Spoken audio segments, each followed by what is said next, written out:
Message వెళ్ళాలి, ఏకైక phone call ఈయన అయి ఉండాలి గవర్నర్. ఎందుకంటే వీళ్ళు తన వ్యాపారాలని ఇప్పుడు వాస్తవంగా ఇదివరకు కూడా జగన్ని రిస్ట్రిక్ట్ చేయడానికి చేసిన ప్రయత్నం ఏంటి, అప్పుడు సిబిఐ కేసులు ఈడీ కేసులు పెట్టి అతని వ్యాపారంలో చేతుల్లో డబ్బులు లేకుండా చూసే ప్రయత్నం చేశారు. ఇప్పుడు అదే ప్రయత్నం చేస్తున్నారు, ఆర్థిక మూలాలు దెబ్బతీసేటటువంటి ప్రయత్నం. అందుకనే ఆవిడని కూడా వెంట పెట్టుకుని వెళ్ళారు.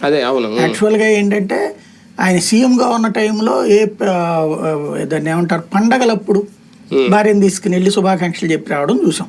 ఆయన అప్పుడు ఈయన ఉన్నప్పుడు కూడా నజీర్ గారు ఉన్నప్పుడు కూడా కొత్తలో కదా వెళ్ళారనమాట. ఫస్ట్ వచ్చినప్పుడు కొత్తలో, తర్వాత ఏదో అకేషన్ కూడా వెళ్ళారు. ఒక అదేది దాన్ని ఏమంటారంటే ప్రోటోకాల్ సిస్టమ్ లో ఫాలో అయినటువంటి అలాంటి కాన్సెప్ట్ లో 1-2 సార్లు వెళ్ళారు. ఇప్పుడు వెళ్ళటం అనేటటువంటిది అది కూడా భారతీయ సిమెంట్స్ లో మన సోదాలు, ఈ వాళ్ళ దాంట్లో సోదాలు, వీటన్నిటి సోదాల తర్వాత ఆ డీటెయిల్స్ అన్ని తీసుకుని వెళ్ళి ఎక్స్ప్లెయిన్ చేశారని చెప్తున్నాడు. ఒకటేంటంటే లీగల్ గా జడ్జి గారికి, ఆయన జడ్జిగా చేశాడు కదా, సుప్రీంకోర్టు జడ్జిగా చేశాడు కాబట్టి అందులో ఉన్నటువంటి సాధ్యాసాధ్యాలు ఏంటో తెలుస్తుంది. కాబట్టి ఆయన నోటీస్కి తీసుకెళ్తే ఆయన ప్రభుత్వంతో మొక్కంటాడు అనేదన్న ఐడియా అయి ఉండొచ్చు.